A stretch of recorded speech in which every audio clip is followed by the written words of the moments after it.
Race number 5 at Ascot, it is Perth. Race number 9 for our Singapore viewers. It's over the 1,800 metres, and as I've mentioned in a couple of the previews, we've got some horses in some pretty good form coming into the race. We've got 4 last start winners in this race alone, so there are some horses in very good form. A couple stepping up here, the likes of Lunar Eclipse, which last start won over the 1,500 metres, stepping up to the 1,800. Thunderclap Newman, a winner over the 16, stepping up as well, so I'll be intrigued to see how they handle that step up in distance. But it's been very hard not to be impressed with the performances this campaign of Lunar Eclipse. Has now won its last 2. We'll take a look at that last start victory now. Into the straight, Tiger Red, the first to swing for home from King of Woo. Cougar Knights is letting down quickly, 2 lengths away, then Lunar Eclipse under the whip from Brown, but starting to respond as Cougar Knights races up to King of Woo, and now Lunar Eclipse. Lunar Eclipse on the outside, races past Cougar Knights, King of Woo, and Lunar Eclipse draws away. Lunar Eclipse won from a bobbing finish. Brilliant turn of foot there again by Lunar Eclipse, winning by 2.3 lengths at the start before, won by a length after finding a little bit of trouble at the top of the straight, but it's just been letting down really well. Drawn nicely in barrier 5. Jason Brown's riding brilliantly. The Dan Morton stable absolutely flying.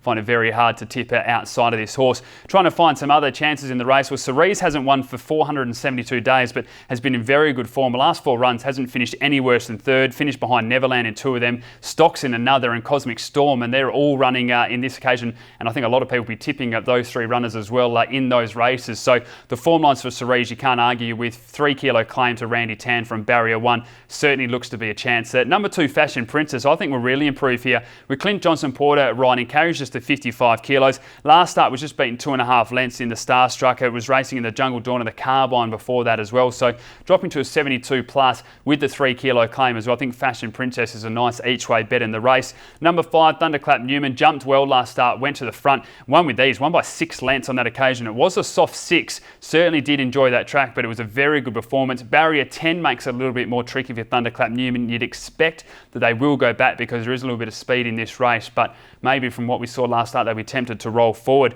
Outside of those runners as well, Fleeting Glance was a massive win at Geraldton 2 starts ago, was wide throughout and continued to run on. Last start did all the bullocking work at Ascot over the 2,200 metres and managed to finish 3rd. It drops now from the 59 to the 55 and also to the 1,800, so there's a couple of positives there. Our Finest Moment has been running on very well, and I think the step up in distance is what this horse needs now. It's been consistent over the 1,600 metres, but just falling short, so as I said, that extra couple of 100 metres might make the difference. And Rodeo Drive is in career best form at the moment. There's no doubt about that. That victory last start, although in a midweek carrying the 57.5, Neville Parnham said that was her best performance to date. The way that she took the cover as instructed, but then showed that turn of foot late was very impressive. So she also has to be one of the main chances in the race, but sadly we can only have 4. So let's take a look at those selections now, and I am going to be tipping number 4, Lunar Eclipse on top from number 2, Fashion Princess, which I think will be a very good each way bet. Number 9, Our Finest Moment, and number 5, Thunderclap Newman. Race number 6 at Ascot, it is Perth. Race number 11 for our Singapore viewers. It is the Group 3 Latrice Classic over the 1,800 metres. A couple of these horses have been going against each other, obviously, in the lead-up races. And then we add in the likes of a Cosmic Storm, a Dendy, which is going for 4 in a row, and then Champagne Charger all the way down the bottom. Yet to win a race, but will carry just the 49.5 kilos. So who knows what the lightweight chance can do in this race. But we must take a look at the replay of Cosmic Storm. Has been in brilliant form leading up to this campaign. 2 seconds, then last start able to beat Cerise by over 3 lengths with a brilliant turn of foot. Let's take a look at that run now. The home straight, Cerise had swept up, went to the lead shortly after straightening, but now Pike makes his move with Cosmic Storm, hasn't taken it off the bridle yet, draws alongside, puts pay to it now, and now the foot goes on the accelerator with 100 left to go. Cosmic Storm's opening right up, it is drawing away. Cerise battling on from Dancing Express, but this is one in a canter. Cosmic Storm. Great performance there by Cosmic Storm, and for mine is going to be very hard to beat, even though stepping straight into a Group 3 event from that 72 plus. It's been racing well, of course. The listed Oaks winner over the 2,000 metres, that was back in July at Belmont, and I think this horse is going to be a Perth Cup contender in a couple of years, possibly even next year as well, with the way that she's been running on this 4-year-old mare. Grant Williams trained, William Pike, 56.5 kilos for mine. She is certainly the one to beat. Out of the horses that have been racing against each other, I think Vital Importance has been running very well indeed. Now it gets out to the distance it's going to suit. He's been racing over the 14 and 16. Last start, incredibly unlucky. He was out wide throughout still boxed on and only lost to Tarquin Shadow by under a length. Drawn much better in barrier 5 here. Tarquin Shadow, big improvement last start, of course, at winning that listed Starstruck. Lucy Warwick keeps the ride. Barrier 2 with the 56.5 kilos. Brett Pope training very well, and those two just combine sensationally too, so you can't rule out that horse. And Ideal Image as well. Had a few question marks stepping up to the 16. Didn't have a lot of luck,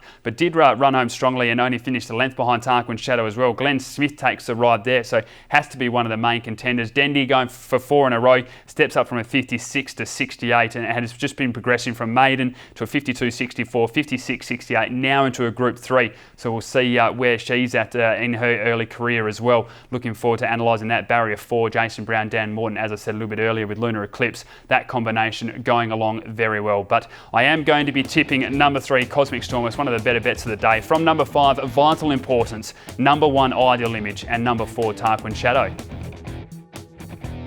Race number 7 at Ascot. It's Perth race number 13 for our Singapore viewers. It's a listed Summer Scorcher over the 1,000 metres, and this race is going to be an absolute raffle. There'll be fireworks early. It might set up nicely for a horse like a Silverstream or a Flytego running on, or maybe one of these leaders that has to do the hard work can hold on, possibly a Shidell from that wide gate. The replay we are going to take a look at is Shidell. She's been in great form as a winner, beating Silverstream by a half length in the listed Crawford. This was on a heavy track as well, but you take a look at her track and distance record. 3 attempts for 3 victories. So let's take a look at that last start victory now. Following Travanator, he's going to go back towards the inside with his runners. Shidell lets down. They've got 250 still to travel. Shidell clear. Silverstream, Travanator towards the inside. Malibu Style is next. At the 100 metres, Shidell in front. Silverstream taking a long time to get there. Shidell holding Silverstream though. Shining Knight coming late, but Shidell wins again. Really good performance by Shidell to run well on that heavy track with a bit of pressure as well. She certainly showed her class on that occasion. There's a couple of question marks though for mine in this race. Stepping up to the 57.5, also barrier 10, and with speed in this race of the likes of Travanator inside of her, Benito as well. First Among Equals, another horse that's got plenty of speed. I think this is going to be one of her biggest tests, so I'm really looking forward to seeing how she handles this, and I think we'll be able to get a very good analysis of where she is at in her career. Every horse in this race can almost win this. It is quality all round. So take a look at some of the main chances that I have. I think number 8, First Among Equals, is going to improve dramatically. This is the second lowest career weight that it'll ever have to carry, the 54.5. Drawn nicely in barrier 3, which is a big positive. Has won its last 6. So just showing the type of form it's in. It's a huge step up into this listed race from a 72 plus, and they've been racing in 66 pluses as well. But with the 54.5, the nice draw, the trial was good behind, that'll do as well. I think this is one you must have in your top 4. Lucky Street, the barrier doesn't help, barrier 13 with a 54.5 kilos, but has been racing well. We know it has a good track and distance record as well. Silverstream, hard to knock this galloper, barrier 14. My only question mark is how far back is she going to be? We know that she's got the form. She's won at the track and distance before, was unlucky last start, beaten by Shidell in that replay that you saw just before and had to take the inside of a heavy track. But from 14, going to have to go back, and is going to be a long way back at the top of the straight as well. That's a small concern there. And the one that I think is the horse to beat, and I'm actually going to be tipping on top, is number 13, Rebel King. Drawn nicely here in barrier 2 with the 54.5 kilos. Now, the question mark is whether he jumps well. We've seen he's been a bit tardy out of the gates in recent times, but the last time he was first up, he was at Ascot. He was held up and finished second behind Shidell and gets a 1.5 kilo weight swing on that. And then you look at the barriers 2 to barrier 10 as well. I think Rebel King is the one to beat in this race, and that is the way that I'll be tipping. From number 14, Silverstream, which is going to have to hope for a lot of early speed and then be able to run on strongly. Number 2, Shidell, cannot knock her at all. And number 8, First Among Equals, a big step up, but I think has the class. 13, 14, 2 and 8. Race number 8 at Ascot, it is Perth. Race number 15 for our Singapore viewers, and of course it is the G1X.com.au Group 2 Perth Cup over the 2,400 metres, and there is plenty of excitement in this race, and even more so now with William Pike hopping off Delicacy to ride Neverland. Will it be the right decision? We'll have to wait out to find out after this race, but really intrigued about this battle. The replay, very obvious choice here. We have to take a look at Delicacy in the Group 2 Cox Stakes. An impressive performance, winning by 1.5 lengths. Let's take a look at that run now. Then Dark Musket, Belmont Girl, but as they turn the corner, Blackheart Bartlett, here comes Bass Straight with a run, and Delicacy's winding up as well at the 175. Bass Straight, Delicacy have come together to head off Blackheart Bart, but Delicacy Delicacy gave them blisters now in the final part. She's opening up when this great mare draws away, and she won in a canter. Delicacy. Brilliant performance by Delicacy on that occasion. Her turn of foot, the way that William Piker was able to just push her out into the open, and then she answered strongly to win by 1.5 lengths. But there are huge question marks going into this race. You take a look even from that run, gives a horse like Ask Me Nicely 8 kilos, Tower of Lonhro 8 kilos as well. And the reason why William Pike has gone to Neverland from Delicacy is that he just doesn't believe there's a 5 kilo difference in these gallopers. That equates to about a 10. Well, Bob Peters said at the barrier draw that's about a 10 length margin in his thoughts, and he said Neverland is not a 10 length worse horse than Delicacy. So can understand why he's gone that way. Bob Peters feels that's the right decision as well. We'll have to wait and see, but I just love the way that she goes about it. Every time there's been a question, she has answered it, whether it was in South Australia or here, she's come out. Peter Hall will do absolutely everything to win on this galloper. We saw the emotion when finishing second in the Group 1 Kingston Town. He was in tears with the way that she performed, how strongly it was and how proud he was of her as well. Barrier 1, couple of question marks there. She's going to need some luck and be able to push off the rails, but for mine, she is a classy animal in this race. We'll wait and see if she can carry the 59 kilos. Records are there to be broken. Question marks are there to be broken. We saw that with Perfect Reflection when winning the Group 1 Kingston Town as well. So although the 59 kilos doesn't look ideal, we know that she is a classic galloper. Outside of those, let's focus on the Cerise and White a little bit. Real Love, of course, last year's winner, carried at 54 on that occasion, has to carry the 57. Was barrier 4 last year to barrier 17 this year. Will come in a little bit, but hasn't quite been in the same form. But again, I wouldn't be completely ruling out. Neverland, well, as we mentioned, William Pike choosing this galloper, was second behind Badamajo in the ATA and didn't have a lot of luck. The turn of foot was brilliant late, getting home in 35.69. From barrier 10, again, will come in a couple, should be able to sit in a nice position, hopefully in that one out line, and then be able to run on strongly.